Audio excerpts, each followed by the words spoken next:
Nancy Guthrie is an 84-year-old woman with a pacemaker.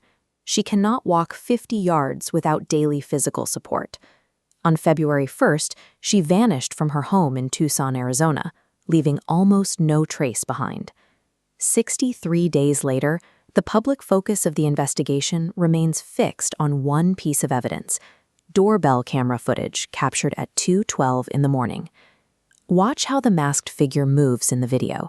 The yard is pitch black, yet he doesn't slow down to scan the area or check his surroundings.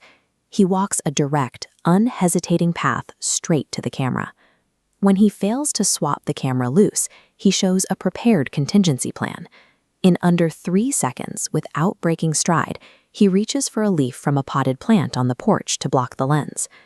Navigating an unfamiliar property in the dead of night usually triggers a physical response: a pause, a scan, or a moment of recalibration. Instead, this suspect moves with the muscle memory of someone who has already memorized the layout. Investigators taking a closer look at the footage noticed a major issue with the suspect's equipment. He is carrying a firearm, visible in a holster on his body. The weapon is a small, semi-automatic pistol, but it's shoved into a holster built for a large-frame revolver.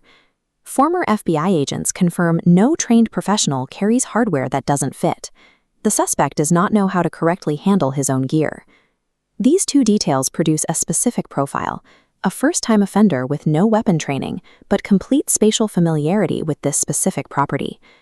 In the days following the abduction, multiple local news outlets received communications claiming to be ransom notes. Those messages contained highly specific details about what Nancy was wearing the night she vanished, along with accurate descriptions of the interior layout of her home. None of that information had been released to the public. This specific knowledge fuels an active law enforcement theory that the masked man on the porch was not working alone.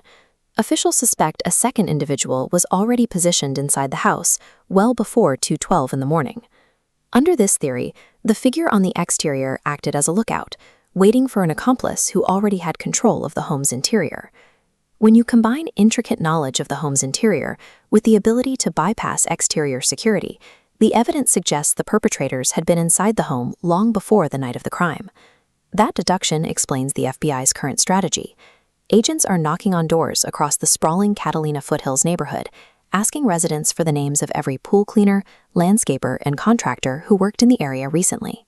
3 different security cameras at Nancy's property were running continuously in the weeks leading up to her disappearance, capturing entirely normal, routine service visits.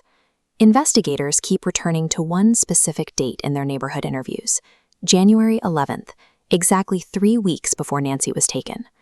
The FBI is compiling a massive registry of contractor names and matching them against the unmasked faces captured on that daytime footage, looking to place someone at that house on January 11th. The public has heard very little over the last 2 months. That silence is the sound of an exhausting, methodical process required to identify a suspect who operated in plain sight.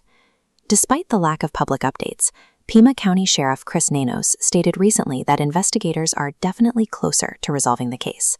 Reaching an arrest requires clearing enormous forensic hurdles. Labs are currently processing genetic genealogy tests, while agents manually cross-reference weeks of video against an ever-growing list of neighborhood workers. Meanwhile, the physical reality of Nancy's absence remains dire. She requires daily heart medication, and her family has offered a $1 million reward specifically for her recovery, acknowledging the grim passage of time. When a perpetrator leverages trust to bypass physical locks, solving the crime rarely involves a rapid, dramatic raid. It requires months of quiet data processing to reconstruct the timeline of access. The mechanics of this abduction highlight a chilling reality about modern living. Routine maintenance and home services require us to grant perfect strangers legitimate access to our private spaces. That frictionless access allows a service worker to quietly note camera blind spots, test window locks, and observe daily routines without ever raising an alarm. If you hire someone to work on your property, write down their full name, take a photograph of their ID, and log the exact dates and times they were inside your home. Cameras and alarms offer an illusion of safety if you remain completely unaware of who you are inviting past them. True home security requires eliminating that anonymity, So if something ever happens, investigators never have to spend months reconstructing a suspect list from memory.